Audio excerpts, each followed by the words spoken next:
This is the Barbados Today Evening News for Thursday, June 8th. Thank you for joining us. I am Mary Claire Williams. 5 more schoolgirls appeared before Magistrate Ian Weeks at the District D Magistrate Court this morning, jointly charged with last month's beating of a Lester Vaughn student.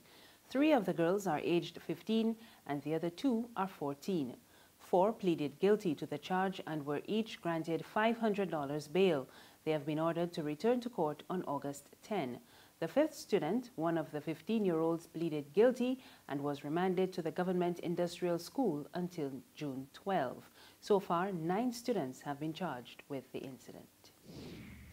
Labour Minister Dr Esther Byer-Suckoo wants regional governments to take steps to strengthen their social security systems in order to survive the global economic crisis. Dr Byer-Suckoo was addressing the 28th CARICOM Heads of Social Security meeting at the Crane Resort in St. Philip. She noted that regional social security systems are facing challenges caused by the global economic crisis, but she says the population will still depend on their pensions and benefits even after the recession is over. This meeting comes at a time when the world recession tends to put more pressure on your institutions, not only at the economic level, but also at the social level. It is therefore important, now more than ever before, that you ensure the viability of your schemes in the face of these pressures. Remember, long after these problems are past, and they will pass, our people will still be looking to you for their pensions and other benefits. Class 4 students are continuing to celebrate following the release of this year's results of the 11+ exams. Barbados Today visited 4 schools in the north earlier, and students, teachers and principals said they were all pleased with their school's performance. I was proud of myself because I made it to high school, a very good school. Though I think when I first saw the exam, I thought it was small, but then I realized it was much bigger than I seen from a distance. I'm very proud of myself for doing my work, and I was aiming for 70 in my maths, but I got 69, which is very unfortunate. And I'm very proud of myself for going to Alexandra, and I hope I meet new people there. I feel good because I wanted to go to Premier. If we didn't get to Premier, I always wanted to go to Alexandra, and we went to Alexandra. And I'm going to Alexandra.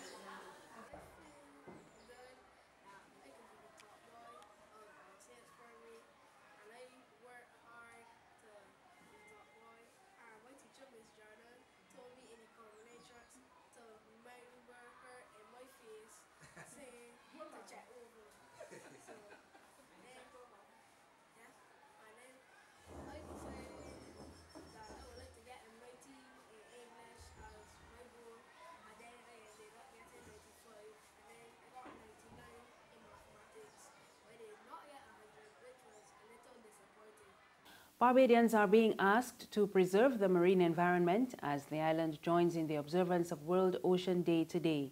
Members of the group Mermaids Barbados took to Chamberlain Bridge to spread the awareness of plastic pollution in the ocean. Marine biologist Nicholas Simpson told Barbados Today plastic pollution is one of the major threats to the environment.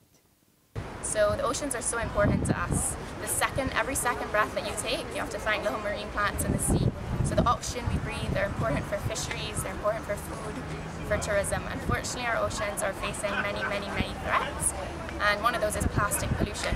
So part of a national campaign in Barbados to reduce plastics has been implemented recently, and starting off with this 15-cent per bag fee at various retailers around the island. So we're encouraging people to skip the straw, use reusable bags, use stainless steel bottles to cut down on the amount of plastic that we use in Barbados. There's regional and international news after this short break.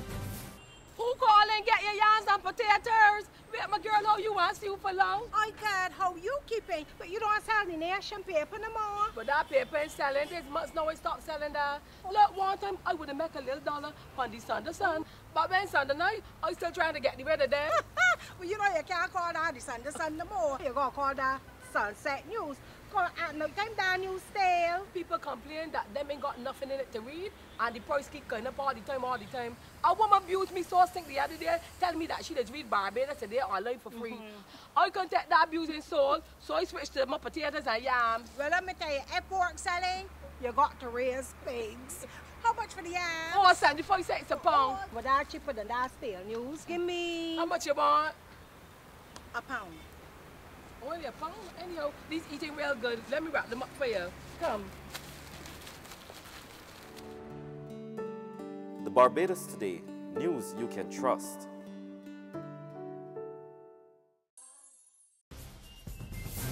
Thank you for staying with us. To news from the region now, the government of Antigua and Barbuda is condemning the ongoing strike by LEAT pilots. Their protest was sparked by a dispute over money and the time frame in which they are to be paid. The industrial action was into its second day today as members of the Leeward Islands Airline Pilots Association continued to refuse to fly any of the airline's ATR 72 series aircraft. The Gaston Brown administration says the pilots have been offered a reasonable payment schedule that takes into account the airline's cash flow position. And the National Security Minister of the Bahamas has been touring the Department of Corrections to examine the various programs being offered there. His visit comes just weeks after he took up the post following last month's election. We get more in this report from ZNS Network News.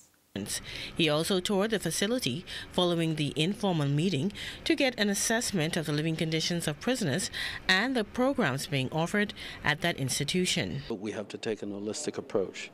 You can't talk about rehabilitation when the living environment is like a hog pen, right? How does that, show inmates that you are really concerned about, getting them on the right path?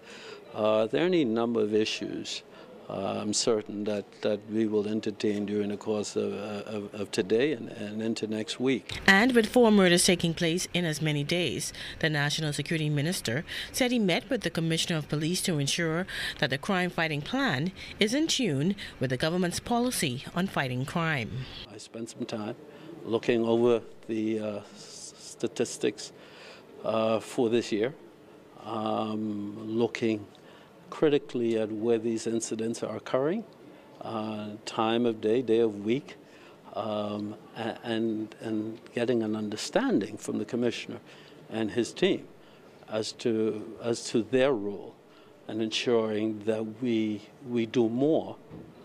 And on the international scene, exit polls suggest a hung parliament in the United Kingdom. None of the parties were given a single clear majority in today's election. The governing Conservative Party of Prime Minister Theresa May is expected to win 314 seats in the 650 House of Commons. And finally, the former FBI Director James Comey today accused President Donald Trump of firing him to try to undermine the Bureau's probe into possible collusion between his presidential team and Russia. In what can be described as the most eagerly anticipated U.S. congressional hearing in years, Comey told lawmakers the Trump administration had lied and defamed him and the FBI following his sacking last month. We get more in this report from Reuters.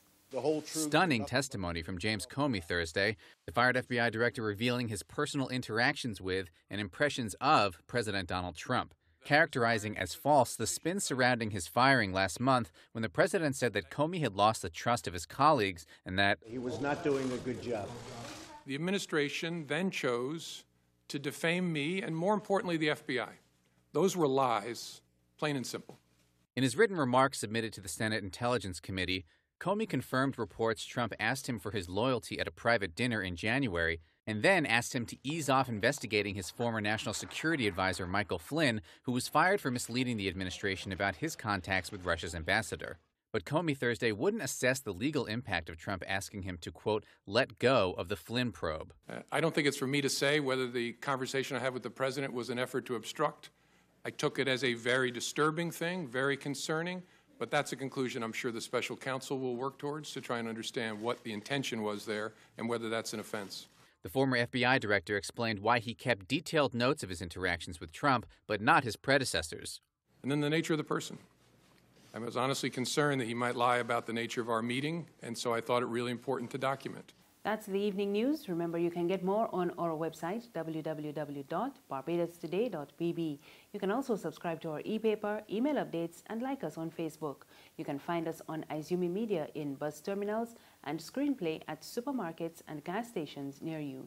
You can also tune in to Mix 96.9 FM for more news. I am Marie Claire Williams. Good evening.